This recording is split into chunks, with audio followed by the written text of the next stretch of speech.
In the shadows of global intelligence operations, there exists a unit so secretive that even mentioning its name sends chills through the spines of those who understand what it represents. Imagine an organization where operatives can assume any identity, speak multiple languages flawlessly, and disappear into any crowd in any country. Now imagine that same organization has the authority and capability to reach anyone, anywhere in the world, regardless of borders, security, or diplomatic immunity. This isn't the plot of a Hollywood thriller. This is Mossad, and more specifically, its most lethal and mysterious divisions, Kidon, Tzomet, and their special operations units. Today, we're pulling back the curtain on one of the world's most feared and respected intelligence agencies, exploring the units that operate in complete darkness, the methods they employ, and the operations that have shaped modern geopolitics. What you're about to discover will fundamentally change how you understand international intelligence and covert warfare. When most people think of intelligence agencies, they imagine analysts sitting behind desks, poring over satellite images and intercepted communications. While that's certainly part of the picture, it represents only a fraction of what organizations like Mossad actually do. The real power of Mossad lies not in its technology or its budget, but in its human operators. Individuals trained to exist in the gray zones of international law and morality, carrying out missions that governments can never officially acknowledge. These are the people who walk into hostile territories without backup, who befriend targets over months or years before striking, who can make a person vanish without a trace or turn an enemy into an asset with nothing but words. And psychology. Mossad, whose full name is Hamasad Lamodi and Ulidif Kidon Unit, translates to Institute for Intelligence and Special Operations, founded in December 1949. Just over a year after the establishment of Israel, Mossad was born out of necessity, surrounded by hostile neighbors and facing existential threats from its very first day. Israel needed an intelligence capability that could operate beyond its borders, gathering information and neutralizing threats before they materialized on Israeli soil.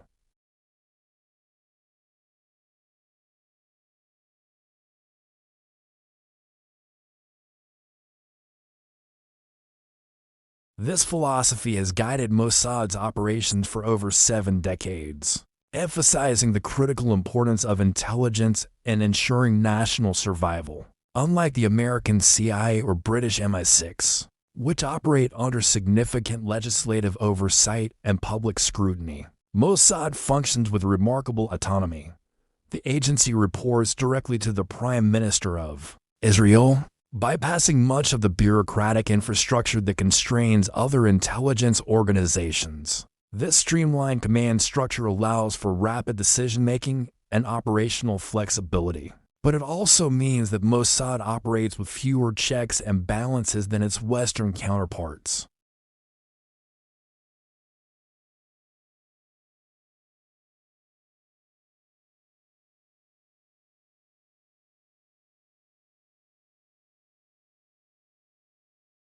What makes Mossad particularly unique in the intelligence community is its organizational structure and operational philosophy. The agency is divided into several departments, each with specialized functions. But 3 divisions stand out for their operational significance and the mystique surrounding them.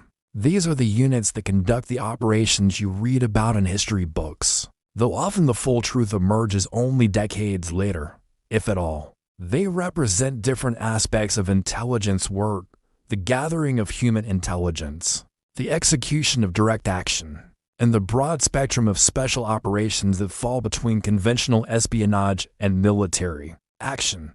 The first thing to understand about Mossad's operational divisions is that they don't work in isolation.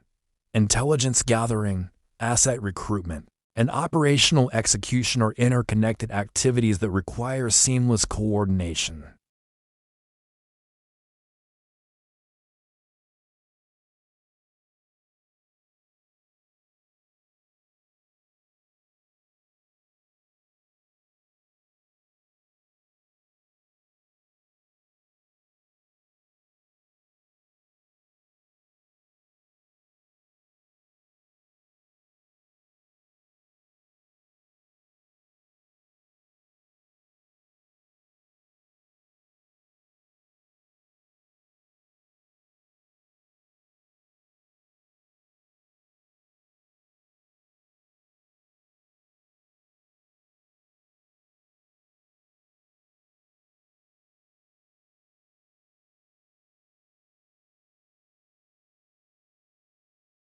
Military service is mandatory in Israel, and Mossad recruiters often identify promising individuals during their service in elite military units. Intelligence officers look for specific qualities, linguistic abilities, cultural adaptability, emotional intelligence, and perhaps most importantly, the capacity to live with moral ambiguity. A Mossad operative might need to befriend someone they're planning to betray, live under a false identity for years, or make split-second decisions that can have international ramifications. Not everyone has the psychological makeup for this kind of work.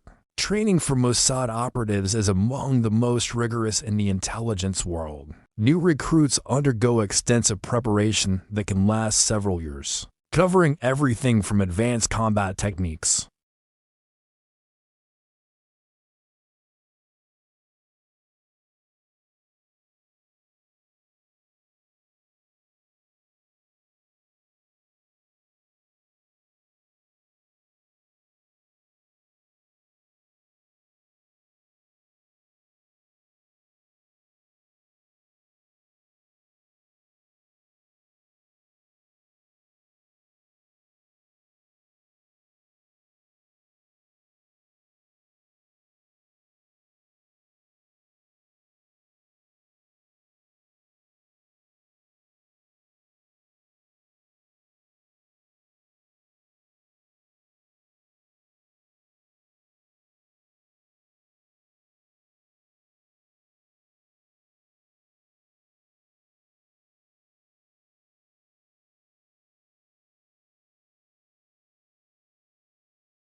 Understanding these operational principles provides the context necessary to appreciate the specific divisions that execute Mossad's most sensitive missions. Let's begin with Tzomet, the division responsible for what intelligence professionals consider the most challenging and critical aspect of espionage, recruiting and running human sources. The name Tzomet translates to junction or crossroads, reflecting the division's role as the intersection point between Mossad and its global network of informants, assets, and agents. While technology has revolutionized many aspects of intelligence work, human sources remain irreplaceable. A satellite can photograph a military installation, but only a human source can tell you what the people inside that installation are thinking, planning, or afraid of. Tzomet officers are among the most skilled psychological operators in the intelligence world.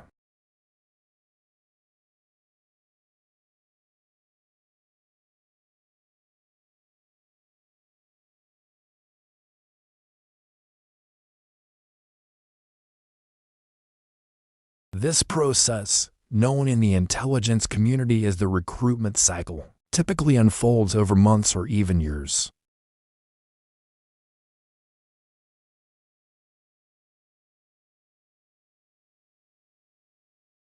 The next phase is assessment, where the Tzomet officer evaluates the target's personality, motivations, vulnerabilities, and reliability.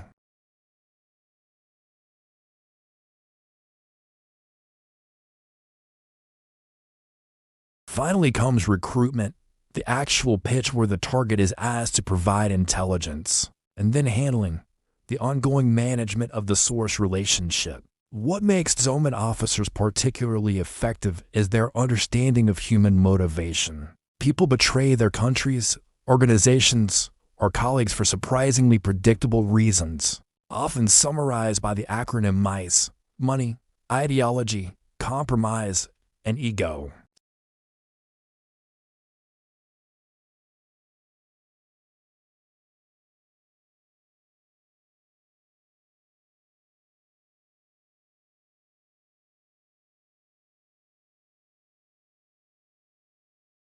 Compromise involves leveraging blackmail or coercion, though this is generally considered less reliable than other motivations, since compromised sources may seek revenge or provide false information. Ego-driven sources crave recognition, validation, or the thrill of living a secret life. The most valuable sources often have multiple motivations, creating a complex psychological profile that skilled Tzomet officers can exploit and maintain. The operational tradecraft employed by Tzomet officers is extraordinarily sophisticated. They must make contact with targets without arousing suspicion, often using elaborate cover stories and false identities. A Tzomet officer might pose as a businessman, academic, journalist, or tourist, creating a believable pretext for why they were in a particular location and why they were interested in meeting specific individuals. These cover identities, known as legends, must be meticulously constructed and maintained. Every detail matters: the clothes they wear, the hotels they stay in, the restaurants they frequent. Even their drinking habits and cultural references must align perfectly with their assumed identity. One inconsistency, one moment of character breaking, can expose the operation and endanger both the officer and any sources they've recruited. Communication between Tzomet officers and their sources requires equally sophisticated methods. In an era of ubiquitous surveillance, arranging meetings and exchanging information without detection demands creativity and precision. Traditional spycraft techniques remain relevant: dead drops, brush passes, signal sites, and covert meeting locations chosen for their security characteristics. However, modern Tzomet operations also incorporate advanced technology, including encrypted communications, steganography to hide messages and digital images, and sophisticated counter-surveillance techniques to detect and evade hostile intelligence services. The challenge is that many of the countries where Mossad operates have their own highly capable intelligence agencies actively hunting for foreign spies. The geographical scope of Tzomet operations is truly global. Mossad maintains networks of sources throughout the Middle East, obviously, but also in Europe, Asia, Africa, and the Americas. Some of Mossad's most valuable intelligence has come from unlikely places. Far from Israel's immediate neighborhood, a source in a European capital might provide intelligence about diplomatic negotiations. A contact in an Asian financial center might reveal money flows to terrorist organizations, and an asset in Africa might offer insights into arms trafficking networks. This global reach means that Tzomet officers must be cultural chameleons, capable of operating effectively in radically different environments and adapting their approach to local customs and sensibilities. One of the most challenging aspects of running human sources is managing the inherent risks and ethical complexities. Sources often face extreme danger if their activities are discovered. In many countries where Mossad operates, espionage is punishable by death, and local security services are ruthless in their counterintelligence efforts. Tzomet officers must balance the intelligence value of their sources against the risks those sources face, making difficult decisions about when to activate a source and when to keep them dormant. For their own safety, there's also the psychological burden of the relationship itself. Tzomet officers often develop genuine personal connections with their sources, even as they're fundamentally exploiting those relationships for intelligence purposes. This emotional complexity requires officers to maintain strict psychological boundaries, while appearing warm and trustworthy. The recruitment of high-value targets represents the pinnacle of Tzomet tradecraft. These are individuals with access to the most sensitive intelligence: government officials, military officers, scientists working on weapons programs, or members of terrorist organizations. Recruiting such individuals is extraordinarily difficult because they're typically well-trained in security procedures, highly motivated by loyalty to their own countries or causes, and often under surveillance by their own security services. The approach must be subtle and patient, sometimes taking years to develop the relationship to the point where recruitment becomes possible. Tzomet officers might arrange multiple seemingly coincidental encounters, gradually building trust and exploring the target's psychological vulnerabilities without revealing their true intentions. The division also manages different categories of sources, each requiring distinct handling. Approaches: there are agents, individuals who knowingly provide intelligence to Mossad, fully aware they're working for a foreign intelligence service.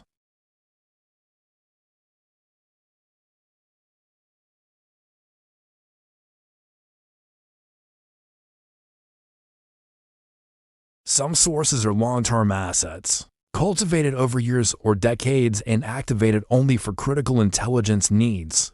Others are short-term sources, recruited for specific operations and then cut loose once their usefulness expires. Managing this diverse portfolio of human sources requires Tzomet to maintain extensive records, coordinate with other Mossad divisions, and constantly assess the reliability and security of each source relationship.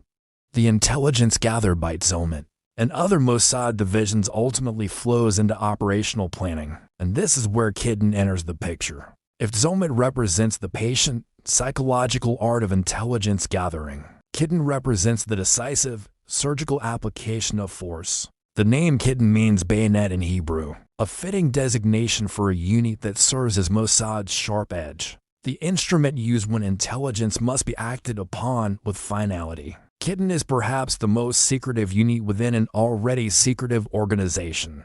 And for good reason. This is Mossad's assassination squad, the team responsible for targeted killings of individuals deemed threats to Israeli national security. Even within Mossad, Kidon operates in a compartmentalized shadow, with most agency personnel knowing little about its structure, membership, or operations. The existence of Kidon reflects a controversial but pragmatic approach to counterterrorism and national security. Israel has long operated under a doctrine that when diplomatic, legal, or conventional military options are unavailable or insufficient, targeted elimination of specific individuals is a legitimate tool of state policy. This approach stems from Israel's strategic reality, a small nation surrounded by adversaries, where allowing threats to develop into actual attacks could result in catastrophic civilian casualties. The logic is straightforward. If intelligence identifies an individual actively planning attacks against Israeli citizens,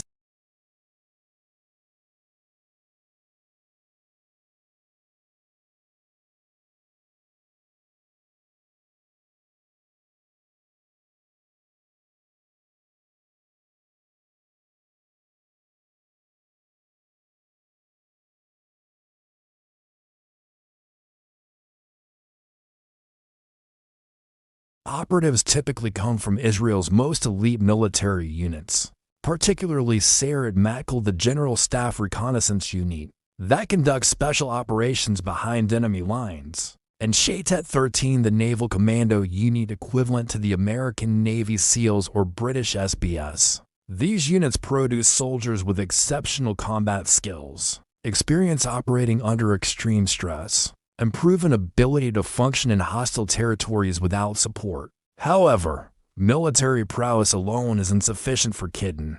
The unit requires operatives who can think like intelligence officers as well as soldiers, individuals who can plan and execute complex operations in civilian environments where the use of force must be precise, controlled, and deniable. A Kidon operative might need to eliminate a target in a crowded European city without collateral damage or witnesses, requiring a very different skill set than battlefield combat.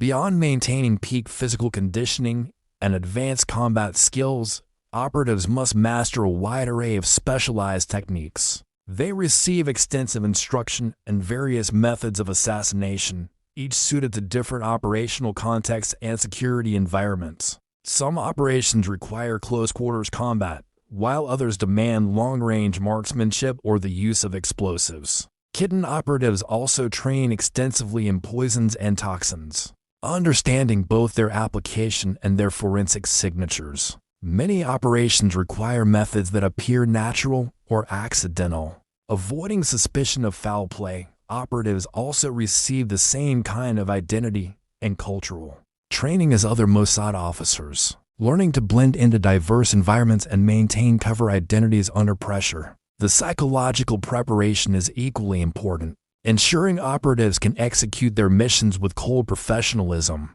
while managing the moral weight of their actions. Kidon operations are characterized by meticulous planning and extraordinary attention to detail. Unlike military operations where overwhelming force can compensate for uncertainty, Kidon missions typically involve small teams operating in hostile or neutral territory, where discovery means capture, international incident, or death. Every aspect of an operation must be carefully choreographed. Surveillance to establish the target's patterns and vulnerabilities, route planning for approach, and escape contingency plans for various scenarios, coordination with other Mossad units for intelligence and support, and methods for obscuring Israeli involvement.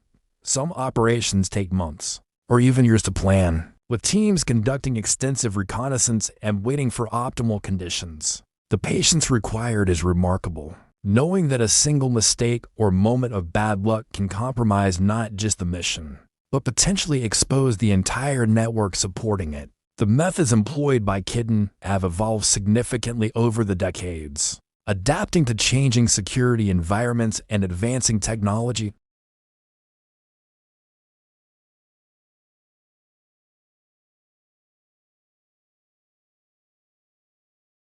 However, as targets became more security conscious and forensic capabilities improved, Kidon developed increasingly sophisticated techniques. Operations have reportedly involved booby-trap telephones that explode when answered poison, delivered through various creative methods, car bombs precisely calibrated to kill occupants while minimizing collateral damage.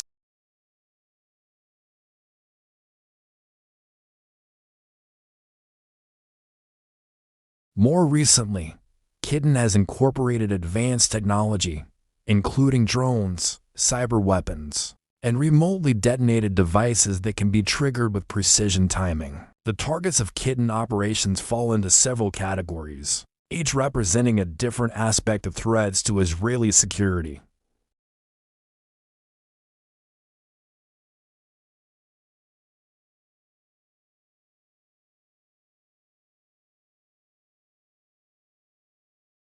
Others are scientists and engineers working on weapons programs in hostile nations, particularly those involved in developing nuclear, chemical, or biological weapons capabilities. Intelligence officers from enemy services who operate against Israeli interests also become targets when their activities cross certain thresholds.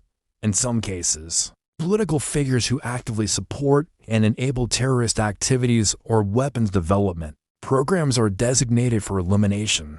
The decision to authorize a Kidon operation is never taken lightly, typically requiring approval from the highest levels of Israeli government, including the Prime Minister.